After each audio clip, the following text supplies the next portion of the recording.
Assalamualaikum warahmatullahi wabarakatuh. Bismillahirrahmanirrahim. Hamdan wa syukran lillah. Assalatu wassalamu ala Rasulillah Muhammad ibni Abdillah alladzi turja syafa'atuhu ila yaumil qiyamah, amma ba'da. Dumateng sesepuh bini sepuh aji sepuh kasepuhan samudayanipun dinangkung para kiai lan ugi para kiai sepuh ingkang tansah dalam cadong-cadong kaberkahanipun ilmu.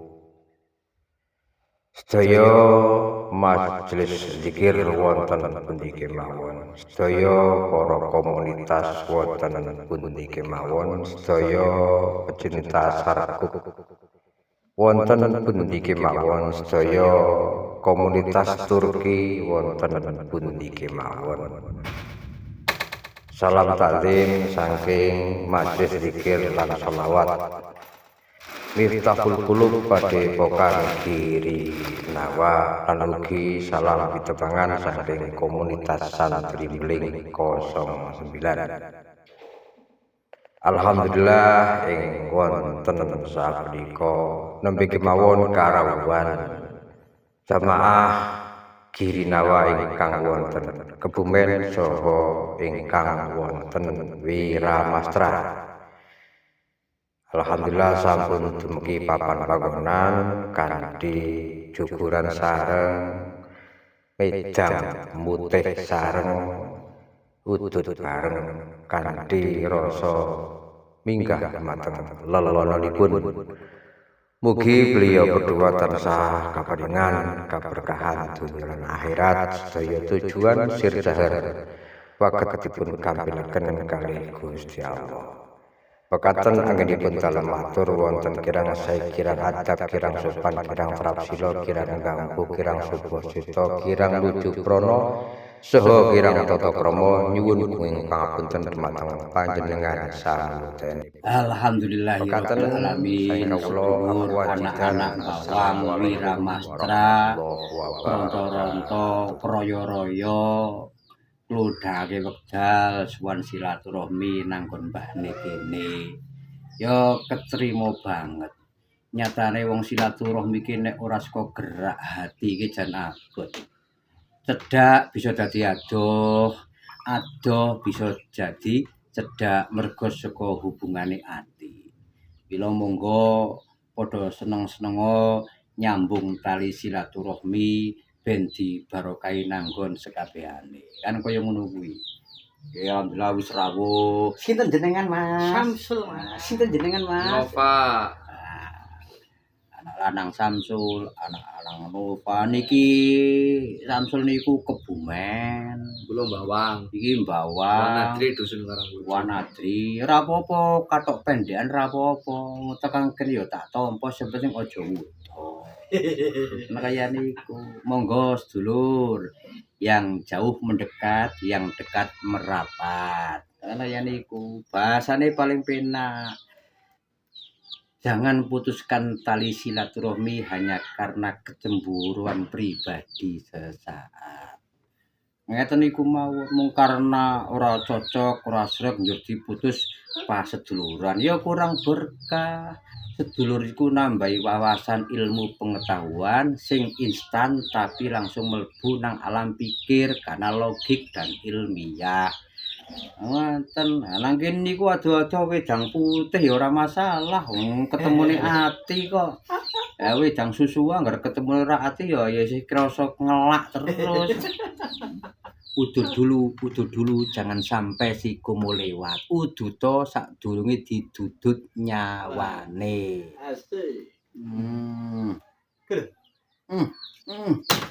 Mantap. Pokoknya mantap. Wong kang seneng silaturahmi ilmune ditambahi panjang umur uga pinaringan berkah rizki Amin. akeh dulur saha ganjaran diluberi dunya akhirate angsal ridho ilahi sholli wa sallim daiman al ahmada sholli wa sallim daiman al ahmada wal ali wal ashabi man qad wahada wal ali wal ashabi man qad wahada sedulur kan kaya niku wong seduluran niku suka gerak dan langkah hati bukan karena ego pekewo isin ora nyatane wong ado-ado karena salur satu frekuensi yo nyambung teko yo alhamdulillah ora teko ya alhamdulillah nek sing iso rawuh berarti tamune Gusti Allah sing nggerakake hati mlebu nang kabeh sekabehane badan terus nggerakake nanggon langkah akal pikiran nggerakake nanggon langkah paningal nggerakake nang langkah pangrungu nggerakake nang langkah pangucap nggerakake nang langkah samparan mlaku langsung tekan panggonan niku mula nek arep seduluran arep silaturahmi kok abot aja diniati silaturahmi mbok kaboten niati dolan mawon mengko teng mriku ketemu niat ki apa tasdikun bil qalbi wa iqrarun bil lisan wa amalul bil arkan sing jenenge niat niku benerake nang ati gitu ucapake nang lisan njur dilakoni nek mung niat kentek ati itu lisan ora dilakoni kira-kira tekan gumelem mboten iya toh ya mun nang Wiramastra tok kok kandhan tok nang yo kapan ki mari nggone Mbah Blangkon ngomong tok ora karo dilakoni ayo ora tekan-tekan mau ilmu sing luar biasa sing sangat pendasar niku asal iso silaturahmi niku luar biasa urung kinauruan wong silaturahmi iki tumuga maring sababae karena silaturahmi gerak dalam hati terus perwakilan lahiriah niku mlaku wis mangkat yo tek kontak starter tekan gumelem kaya niku karena sing mlaku ati sedulu iso nambahi wawasan keilmuan sing ora ragat ada tak nang mondok jajal ngaji bayar sangu beras ya ora ta ya ora ya nang kene kan gratis ora kon bayar asal gelem tekan kene ya mesti oleh asupan ilmu tekan bubur sembur barang kok ketemu kabeh ora krasa mati rokoke ganti Urip mana, Mbak? ganti ki sing kepenak abot urung makomi wong abot makomi sing super bae iku nggo buktian lho kaya Mas Nova duwe kanca-kanca jenengan sing saiyek sak pemikiran dijak bareng-bareng engko kon berarti manakipan nang kono syukur bagimu Wiramastra ono ya buka nang kono engko dijak malam Sabtu pon manakipan nang kene kan rame udah dulu jangan sampai sikum lewat karaokean barang nggih ya nang kene karaokean nyong lagune 5 mau Kasmaran kabeh lagune Nova Mbah belingi kehidupan Mbah belingi urip Mbah arep nggo basa Jawa apa basa Indonesia? Basa Jawa mawon. Basa Jawa. Welingi urip ngeten. Kabeh menungso anane saka pengiran. Uga sak wanci-wanci ora ngerti detik, ora ngerti menit, gitu. Sing jenenge pati iki ora ngerti detik, ora ngerti menit, ora ngerti jam, ora ngerti wektu, ora ngerti dina, ora ngerti neptu, ora ngerti pasaran. Judule mati yo mati. Mula sadurunge awake dhewe iki kundur wangsul nang ngersa dalem Gusti Allah, latihan nata uripe dhewe. Urip iku murup ning diuripi awake dhewe menmu murup. Nek kurang murup golek guru men iso ndadekno murup. Sak asline paningalke iso mirsani maring arah kiwa tengen lor kidul bisa.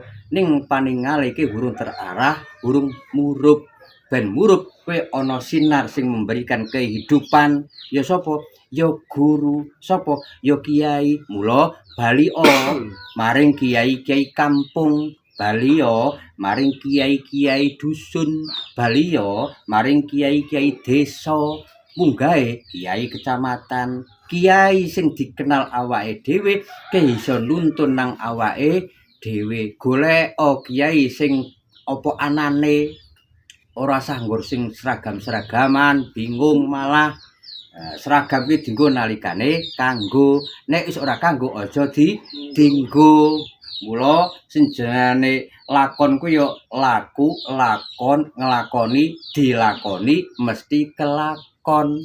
Nek mung nglaku lakon tok, nek ora dilakoni kaya wayang sing ngendhaleke dalang. Wayang-wayang kuwi mau nek wis ora dienggo mesti leboke nanggon kotak.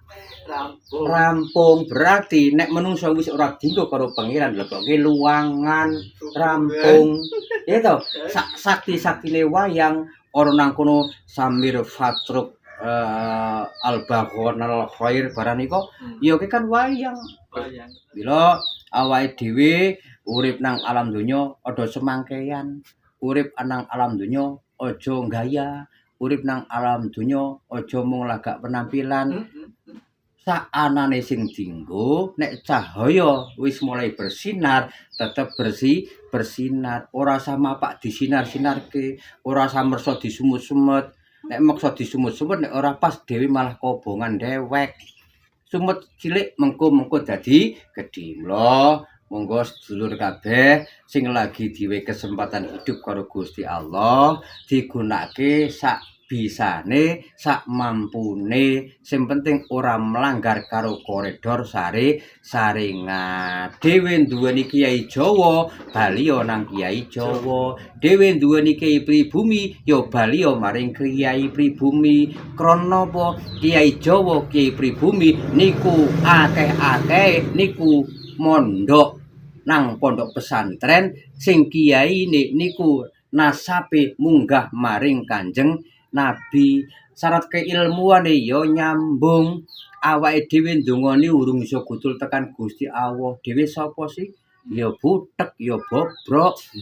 Dongane urung mandi. Ning sebabia ngunggahke asma saka Rama Biyung Wisumare utawa urung, ngunggahke asma Simbahe, ngunggahke asma Buyute, ngunggahke asma Canggahe, ngunggahke asma Wareng, ngunggahke asma Gantung Siwur lan sak pemunggah, ngunggahke semua kiai-kiai dhewe sing nang pondok pesantren Al-Maghfurah Simbah Kyai Khudori. Nggih, munggah tekan Al-Maghfurah Simbah Dalhar. Kula niku mbiyen mondok tenggen Tegal Randu, Tegarjo Magelang.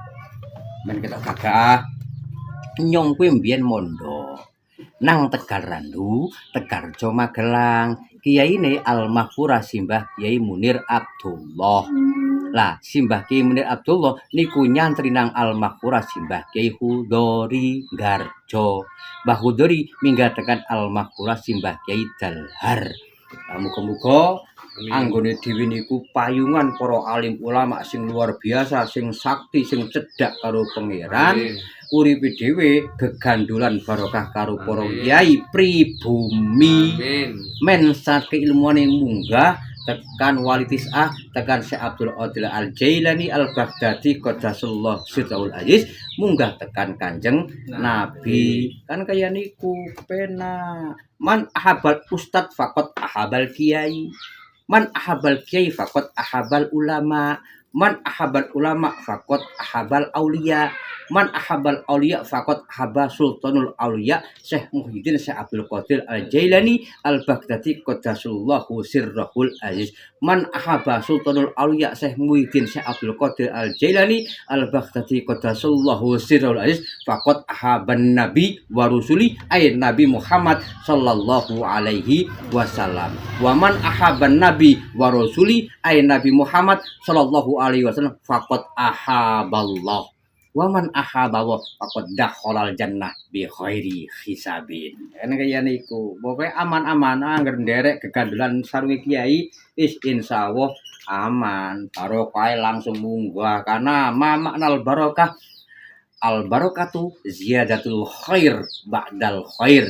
Sing jenenge barokah kuwi nambahi kebagusan sakwise nglakoni kebagusan. Mula dhewe nek wis gawe kebagusan sing siji, aja nganti kebagusan ki ilang mergo gerak dan langkah kita.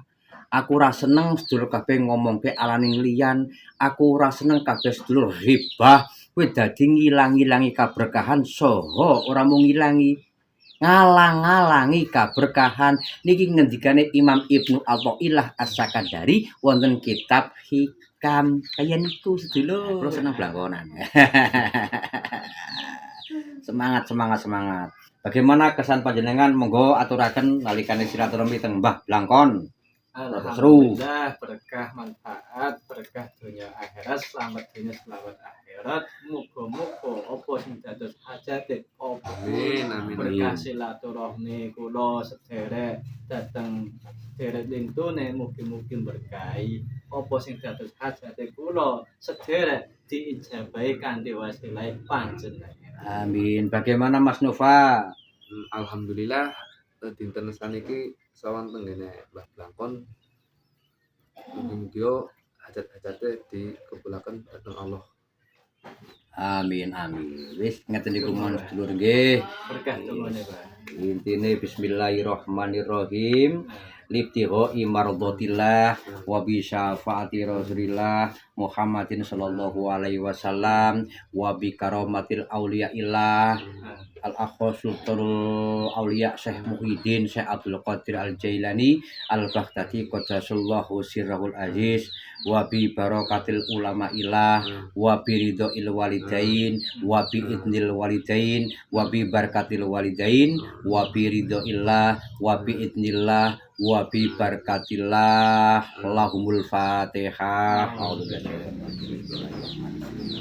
Alhamdulillahirrahmanirrahim maliki yaumiddin iyyaka na'budu wa iyyaka nasta'in ihdinas siratal mustaqim siratal ladzina an'amta 'alaihim ghairil maghdubi alaihim waladdallin. Alhamdulillahirabbil alamin hamdan na'imin hamdan syakirin hamdan yuafi ni'amahu wa yukafi'u mazidah. Ya Rabbana lakal hamdu kama yanbaghi li jalalika wa wajhikal karim wa 'azima sultanik. Allahumma sholli ala sayyidina Muhammad wa ala ali sayyidina Muhammad sayyidil awwalina wal akhirina wa radhiyallahu tabaraka an kulli sahabati rasulillahi ajmain. Antal hasbunallah wa ni'mal wakil ni'mal maula wa ni'man nasir wala haula wala quwata illa billahil alil azim.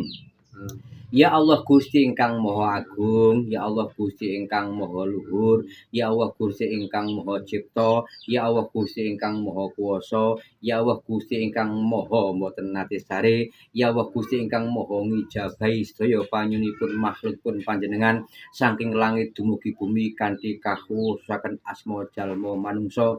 Ya Allah Gusti ingkang Maha ngijabahi sedaya panyunipun manungsa, ya Allah Gusti ingkang Maha nggih menika memberikan jalan keluar kangge sedaya makhlukipun panjenengan kanthi asma jalma manungsa.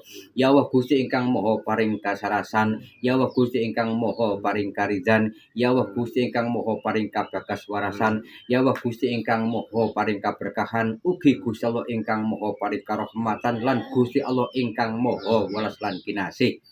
Anggenipun dalem nyuwun dumateng panjenengan Gusti dereng waget dumugi dumateng panjenengan ananging kanthi senjatanipun dalem maos tawasul dumateng Rama Biyung dalem dumateng Simbah dalem dumateng Buyut dalem dumateng Cangga dalem dumateng Waring dalem dumateng Kanjeng Siwur lan sak pemunggah ugi anggenipun dalem tawasul dumateng Al-Maghfurah Simbah Ki Munir Abdullah minggah Al-Maghfurah Simbah Ki Khudori minggah Al-Maghfurah Simbah Ki Dalhar lan sedaya para alim ulama termasuk Mbah Ki Basir Joglo Kudus, Mbah Yai Sirot Payaman, Mbah Mumahinan Gunardo, ugi dumateng Mbah Ki Subhi lan sedaya para alim ulama ingkang boten saged dalem asma kanthi asma karimipun, mugi-mugi saged amberkahi, saged sakmangke ndadosna mergi ingkang gampil punapa ingkang dados keniyatan nggih menika panjenengan sinten? Samsul. Jenengan sinten? Muga-muga ingkang dados hajat sir jaher inggih menika Mas Samsul utawa Mas Nova saged pun pinaringan yuswanipun pun pinaringan barokah pakaryanipun anggenipun napak-mapak wonten buminipun Gusti Allah ingkang Maha Cipta ugi pun pinaringan inggih menika lancar rezekinipun temtunipun sesuai kalih bakat lan keahlianipun piyambak-piyambak mugi keniatan sir beliau berdua sagedipun pinaringan nggih menika kanthi pilihanipun panjenengan Gusti sedaya ingkang sampun kula inggah ngluhuraken asma-asma ingkang sampun dalem matur wonten ing kalimah ngajeng mugi-mugi anggenipun silaturahmi wonten nggih menika Pondok Pesantren Salaf Miftahul Qulub Padepokan Girinawa Nuswantara ndadosna berkah ing dalem samudayanipun berkah donya berkah akhirat mulya donya mulya akhirat manfaat donya manfaat akhirat slamet donya slamet akhirat bejo donya lan bejo akhirat anggenipun beliau berdua napak tilas wonten pundi kemawon dipun paringi inggih menika kerasan lan ugi kuwarasan anggenipun kempal kalih kaluwarga malih ugi dipun paringi sehat ugi kerasan lan kuwarasan sehat lahir lan sehat batin ya fattahu ya alim iftah lana babana bil qur'anil azim nasrun minallah wa fathun qarib wa basyiril mu'minin Allahumma nawwir bi kitabika basori wa atlik bihi lisani wastamil bihi jasadi bi haulika wa quwwatika fa innahu la haula wala quwata illa bika fa innahu la haula wala quwata illa billahil aliyil azim Allahumma rzuqna fahman nabiyyin wa hifdzal mursalin wa ilhamal malaikatil muqarrabin bi rahmatika ya arhamar rahimin. Kawula yakin wonten manungsa ingkang terpilih saha ingkang dipun pilih saking panjenengan Gusti ingkang sakmangke saged nginggahaken sedaya panyuwun dalem dumateng panjenengan. Rabbana ighfir lana wa li ikhwanina sabaquna bil iman wa la tajal fi qulubina ghillan rabbana innaka ra'ufur rahim. Rabbana zalamna anfusana wa illam taghfir lana wa tarhamna lanakunanna minal khasirin. Rabbana atina fid dunya hasanah wa fil akhirati hasanah wa qina adzabannar. Wa sallallahu ala sayyidina wa maulana Muhammadin wa ala alihi washabihi wa baraka wa sallam. Subhana rabbika rabbil izzati amma yasifun wa salamun alal mursalin walhamdulillahi rabbil alamin. Nuril Fatihah. A'udzubillahi minasyaitonir rajim. Bismillahirrahmanirrahim. Alhamdulillahirrahmanirrahim. Maliki yaumiddin. Iyyaka na'budu wa iyyaka nasta'in. Ihdinas siratal mustaqim. Siratal ladzina an'amta 'alaihim ghairil maghdubi 'alaihim waladdallin. Amin. Semangat dalam fakta, nyata dan realita. Jadilah solusi dan jangan menjadi polusi. Semangat dalam paseduluran.